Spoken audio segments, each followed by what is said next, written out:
Sitting with me here to answer some questions about oral history is in the U.S. is Angie Grafton. She is 50 years old and she is also my mom. To start off with some questions, I will ask her about sound recording. So, what type of records did you listen to, and what was your favorite recording artist? Back then, I didn't listen to records. I didn't have a record player. I actually listened to 8-tracks and cassettes. I bought a boombox that actually had a cassette and 8-track player. I was pretty proud of that. My favorite kind of recording artists back then were 70s type artists and 80s, which consist of ABBA,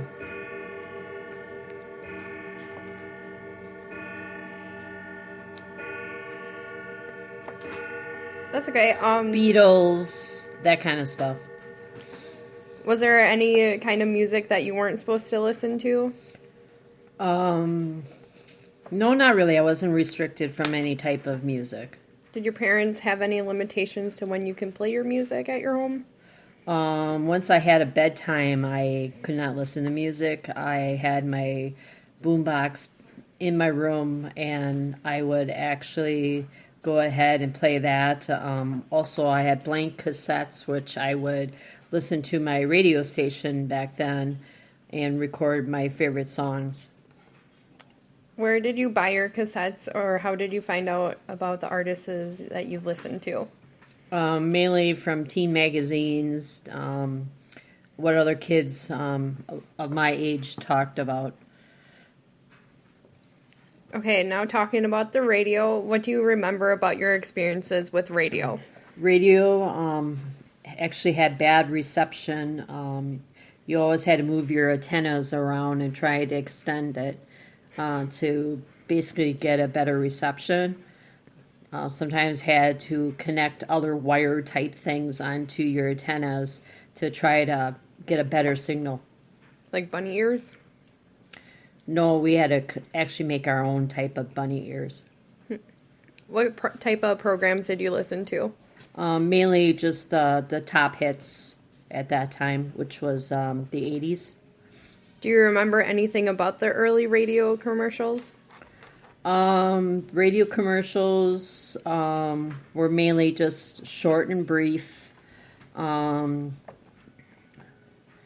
Basically, selling certain laundry or cigarettes or beer, some food items too. But I can't remember too much about the commercials. Do you remember any public concerns about radio commercials? When it got to be the beer and the cigarettes, I know the big issue was that they didn't want younger kids be encouraged to use those type of items. Was there any public concern about like 9/11 and saying anything about terrorists or anything? Terrorist was not a word for us at all. Never heard of it before. Okay. Do you remember any educational radio programs?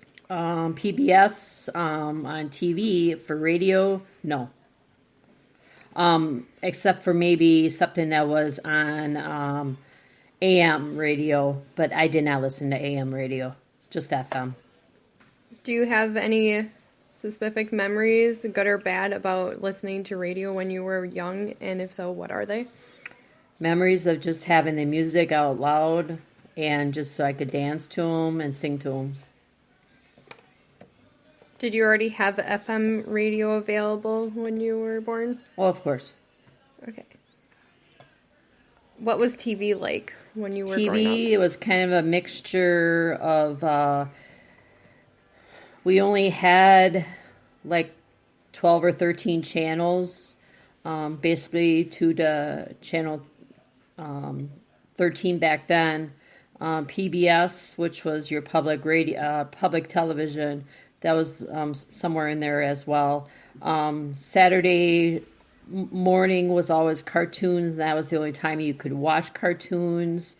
There was only like one channel for kids to watch.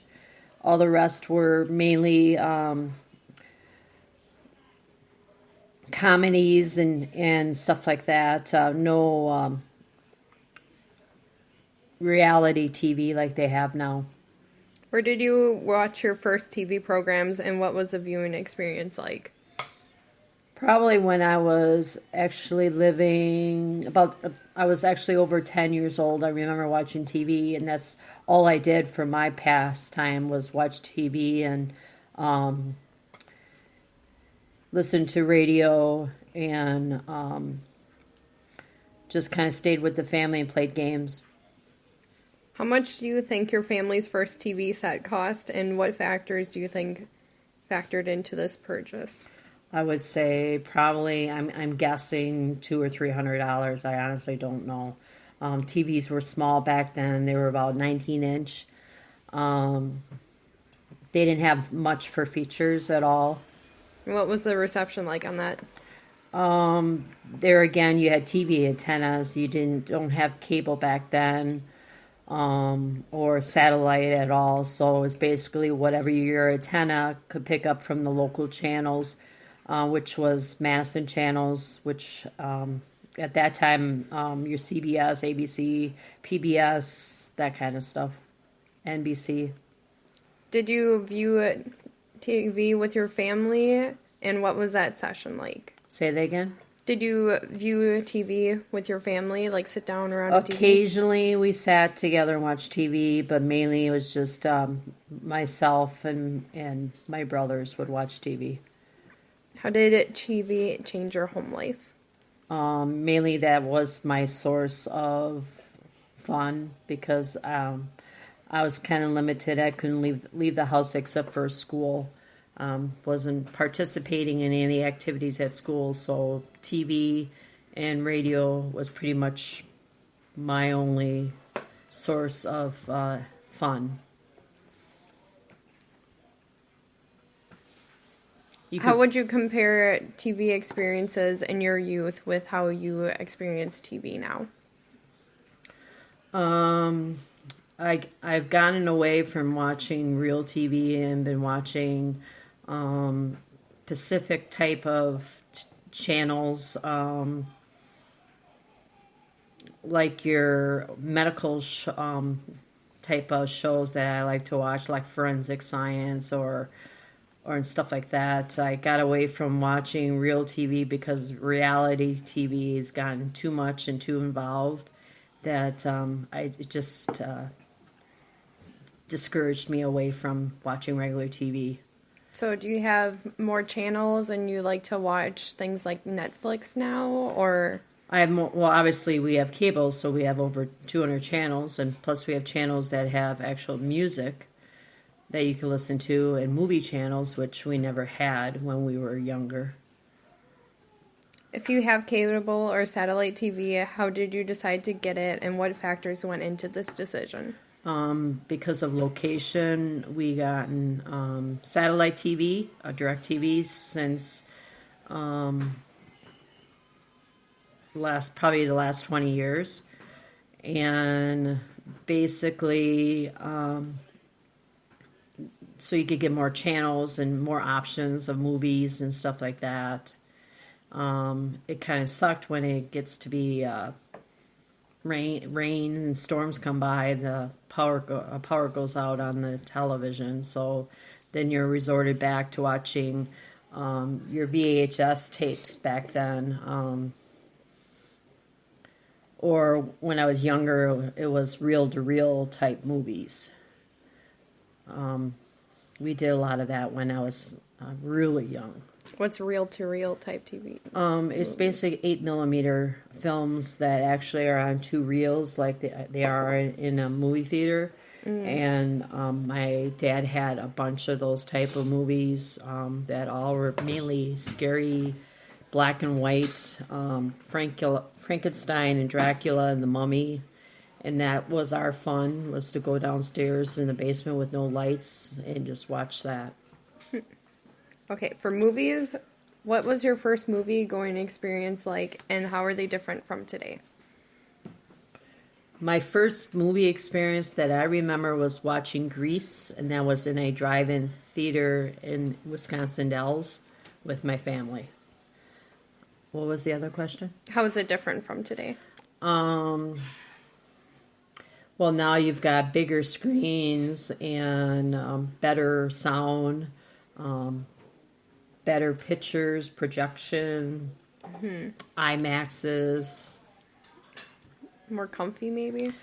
Of course, with the Paradise Theater in Sun Prairie, you've got recliners, and you can get food there now. So they've gotten away from the old drive-ups where you had to walk to the store and get food and try to swipe some food into the drive-in to eat it there. What were some of your favorite films growing up and why? Always been scary movies. So any scary movie was always. I started out with Frankenstein, and now I'm watching any type of scary movie. Were there films where your parents didn't want you to see, and if so, what were they, and why weren't you allowed to see The them? only one I remember I could not see was the movie Helter Skelter. That is a story about the Manson family who basically carved people and killed people and took babies out of mothers. And I remember waking up and wanting to watch that with them, and they wouldn't allow me. The movie's still a little scary even till this day when you watch it. What films were the most influential to you? Nothing really sticks out in my mind. Okay, and now we're on to internet. When did you start to log online? Probably in my, I would probably say probably in my 30s. And did it start with internet service provider of dial-up, or? Yes, it was a dial-up service that we got through our phone line through AT&T, and it took forever to log up or log down or whatever we had to do with it. It kept dropping whatever we were searching on the internet. How has the internet changed the way you communicate? Well, now you have all those public places like Facebook and Pinterest and all those other type of sites that you communicate through that. You see people that you haven't seen in years and years ago. So that's how it's changed. Some people have basically almost lived their life just sitting on their phones or on their computers. Phones have made it even more available for everybody because of it's more readily available for people. And in what ways do you use social media? What ways? To wish people happy birthdays, to comment about my husband's great cooking or what I've done or what my kids have done. Mainly just check out other people, what they've done with their family. Also a great way to communicate with other family members from a distance. What do you do on the internet that you used to do in real life? Probably just sending happy birthday instead of sending cards, or is there more? Mainly just birthday wishes, playing some games. I do a lot of interneting with games. Mm-hmm. So like Scrabble. Now it's Words with Friends. All right. Well, thank you for letting me interview you. And this is all for the podcast.